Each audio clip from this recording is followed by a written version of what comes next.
I'm Heidi Hutner, host of Coffee with Hx2. Today on our show, I'm thrilled to have Kristen Iversen, author of the book Full Body Burden. In this book, Kristen talks about growing up next to a nuclear weapons plant where they are working with plutonium.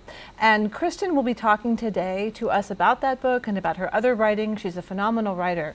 Hi, Kristen. Great to see you. Hi, Heidi. It's great to be here. Thank you. So thrilled to have you on. Could you tell us about your journey into writing Full Body Burden?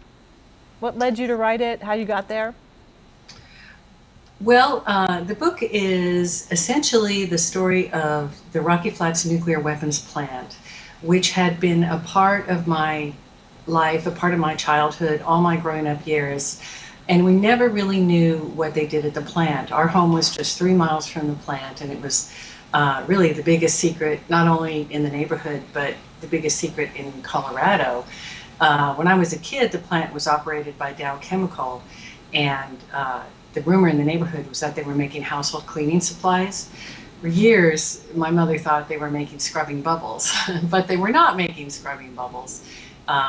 Rocky Flats, from 1952 until 1989, produced plutonium pits or triggers for nuclear weapons, essentially the heart of every nuclear weapon in America.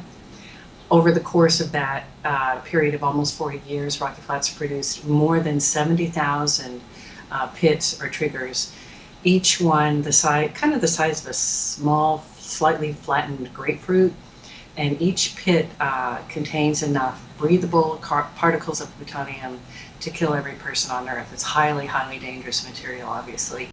And there was extensive radioactive and toxic contamination in the air, in the water, in the soil. We had no idea.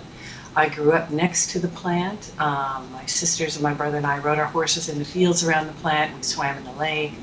And we really had no idea what was going on. And then later, like a lot of the kids in my neighborhood, I went to work at Rocky Flats myself. So the book it's a blend of investigative journalism, very heavily researched. 10 years of research went into the writing of this book. And then it's also the story of my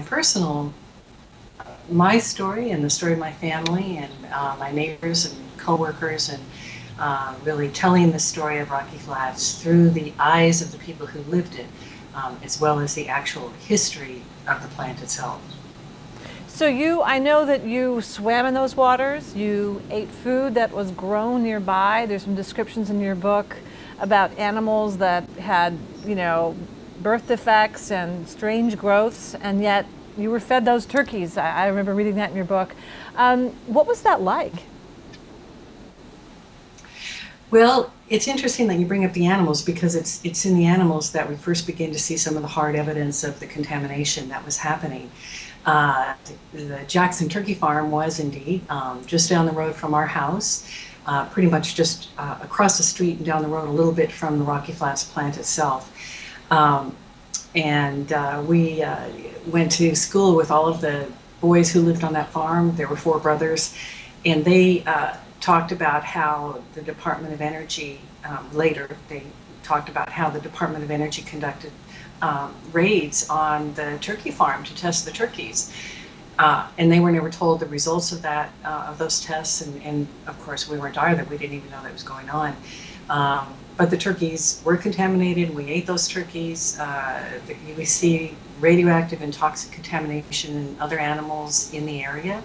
Strontium was found in the bones of horses right in our neighborhood. Radiation has been detected in rabbits, in dogs. For example, there's a high rate of cancer in dogs, particularly in the paws of the feet from exposure to the soil. So we begin to see some of these things in the animals, and then of course it's impacting the people as well. So shocking. And today, what's happening in Rocky Flats? Well, this story of Rocky Flats has never ended. The Cold War continues, I guess you could say, in our own backyard in Colorado. The site has been closed. It was a very controversial cleanup. Some would say, certainly many of the workers and some of the scientists and physicists involved with this would say that it's more of a cover-up rather than a cleanup. There are very high levels of contamination left on site. It is a 6,000 acre site. 1,300 acres are so profoundly contaminated with plutonium, and so much material is still buried out there that 1,300 acres can never open to the public. It will always be dangerous. Plutonium has a half-life of 24,100 years. There is contamination throughout the site, but a lot of push on the part of the Department of Energy, the U.S. Fish and Wildlife Service, which now manages part of the site, and also local politicians and some local developers and home builders who would like to see that site, which is technically a national wildlife refuge. But one of the things that I think most people don't realize is that when a site is classified as a wildlife refuge in the manner in which Rocky Flats has been classified, it allows a great deal of contamination to remain on site. So the site is risky for a number of reasons, and there is a push to open the site for public hiking, biking, recreation, and then also we have home building happening directly adjacent to that site, and there is no legal requirement for developers to inform potential home buyers that there is potential danger or risk associated with this land, and there is no legal requirement for them to reveal what happened at Rocky Flats and the fact that it continues to be a very controversial site. So there are children playing in backyards with plutonium in the soil. Yes. I think that one way to think about it is that with respect to the site itself, the standards that were established, well, let me back up a little bit and say, when I worked at Rocky Flats, the Department of Energy predicted that it would take billions and billions of dollars and more than 70 years to achieve any sort of adequate cleanup or anything close to background standard. And they felt that it really was an impossible task, that they did not have the capacity, the technical capacity to clean it up like that. And of course, that's extremely expensive. What we ended up with was a much shorter cleanup period, about 6 years and about $6 billion. And what that left us with is essentially 3 layers of contamination. The top 3 feet of soil is cleaned up to 50 picocuries per gram of soil. From 3 to 6 feet, we allow 1,000 to 6,000 picocuries per gram of soil. Below 6 feet, there is no limit. And when you think about the more than 800 buildings that were out at that site, many of them underground, the fact that material was moved in piping between these buildings, transported in that way, and that much of this material was left on site. There are still 2 major areas that contain plutonium and other radioactive and toxic material on site, and they're currently capped, which is also problematic. So what we have is a very, very compromised cleanup, and in my opinion, and certainly in the opinion of many others, that site should never be opened for hiking or biking or any kind of public recreation. And if someone chooses to buy a house near that area, they certainly should be informed of the potential risk. And one reason why I mention these layers, and also plutonium can collect in hotspots in the soil. When you have children playing in the soil, they can possibly ingest a particle of plutonium into their lungs, or perhaps a scrape on a knee or something like that. Oh, wow. So where is Rocky Flats for our listeners? Now, everyone may not know where it is. Well, Rocky Flats is located just outside of Boulder. The town that I grew up in is called Arvada, and it's about 9 miles south of Boulder and about 11 miles from Denver. So it's a beautiful area. It's a highly desirable place to live because it is so close to Boulder and Denver, and it's beautiful. The mountains are right there. It's high plateau. It's really beautiful land. It's very sad that we have poisoned it in the way that we have. So you describe in the book I believe two fires. Am I right about that? That's correct. And were there plumes from those fires that went over Denver, where it's a highly populated area? If I recall correctly, that's what you wrote in your book. Mm-hmm. Yeah, that's correct. Actually, over the course of its years of operation, there were more than 200 fires at Rocky Flats. There was also an incinerator that burned plutonium contaminated material on a daily basis, sometimes around the clock. So that material was getting into the atmosphere and moving over the Metro Denver area on a fairly regular basis. But the two big fires that I talk about in my book, there was one in 1957 that happened before I was born, a very serious fire. It burned out. Not only did it burn through the entire plutonium processing building, but it burned through the filters.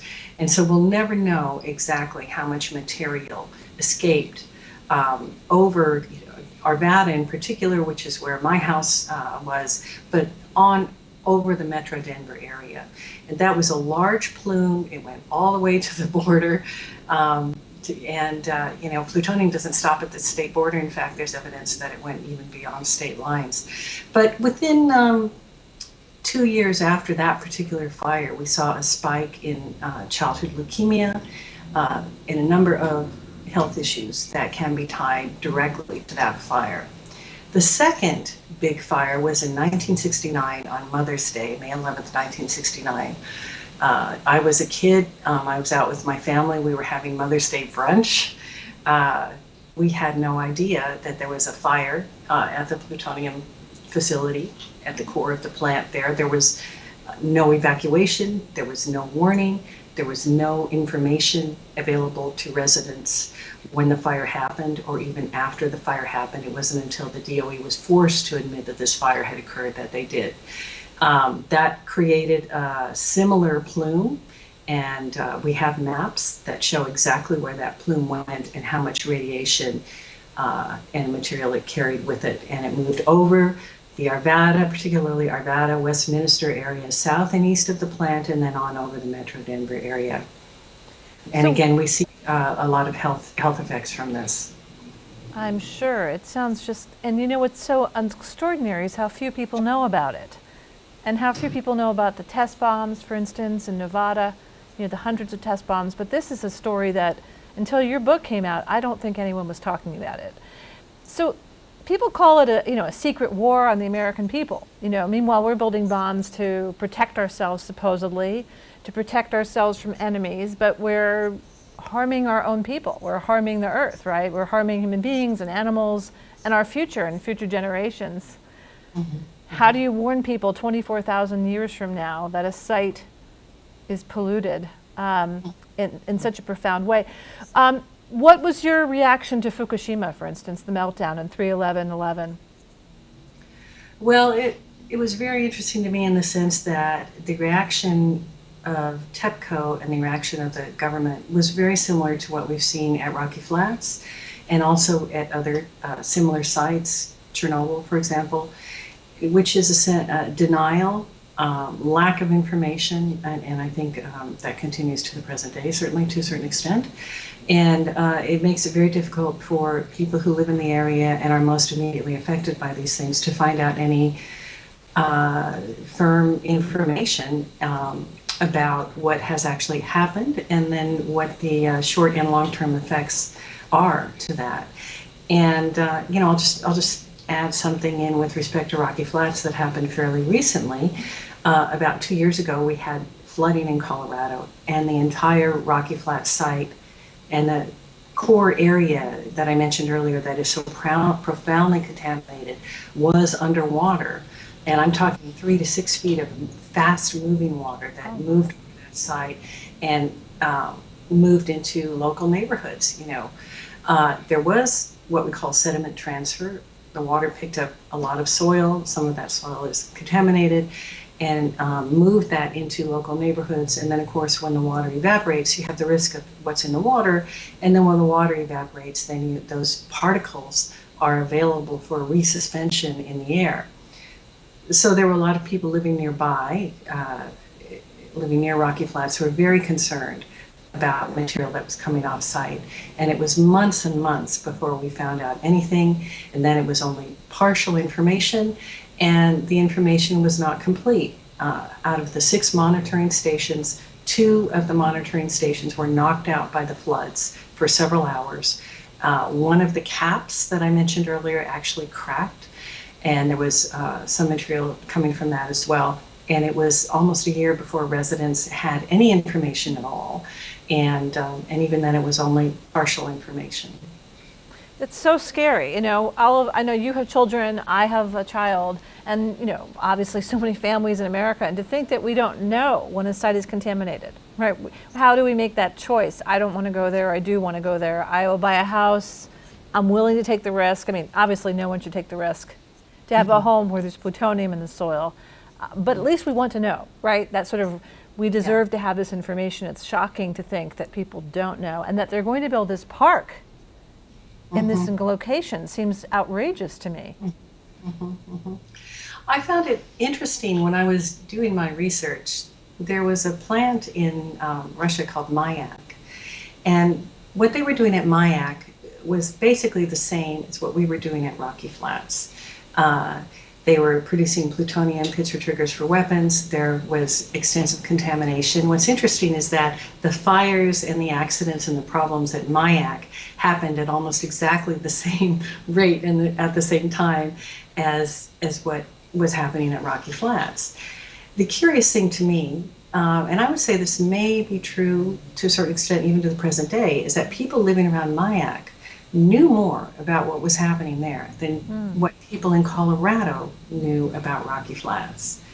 And I think in a democracy where we certainly strive for some degree of transparency with these things, it's stunning that we didn't know. I think it's stunning how much we don't know now. And it really is, it's on our shoulders to try to figure out exactly how dangerous these sites are. And there is a big profit motive in all of this, not just with respect to producing nuclear weapons and all of the everything that goes on around that, but as I mentioned earlier, the real estate interest in this area, it's a very desirable area. There are a lot of people moving in from out of state.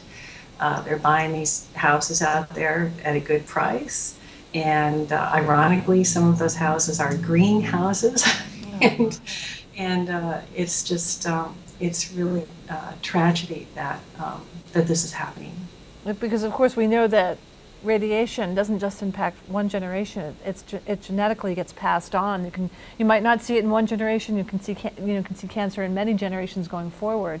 So to close, I just wanted to ask about the health of your family, and also you mentioned the health of friends locally, children growing up. What happened in the area in terms of seeing the cancer rates rise? Anyone you know personally? That's a great question, and that's why I continue to talk about Rocky Flats. Since my book came out, there has been a new wave of grassroots activism, and part of that is because there are so many sick people, and it is continuing to the present day. Of course, there are some kind of immediately identifiable patterns of disease that we see, which include leukemia, lymphoma, and brain tumors in particular. But then we also have, radiation and plutonium causes harm to the immune system. And so we have a lot of immune deficiency issues and things like that. And in my family, we've had cancer and lots of immune deficiency problems, thyroid issues and that sort of thing. And then of course there is the genetic damage that can go on for generations. So we see all these things in the areas around Rocky Flats, particularly in the southern and eastern areas from the plant.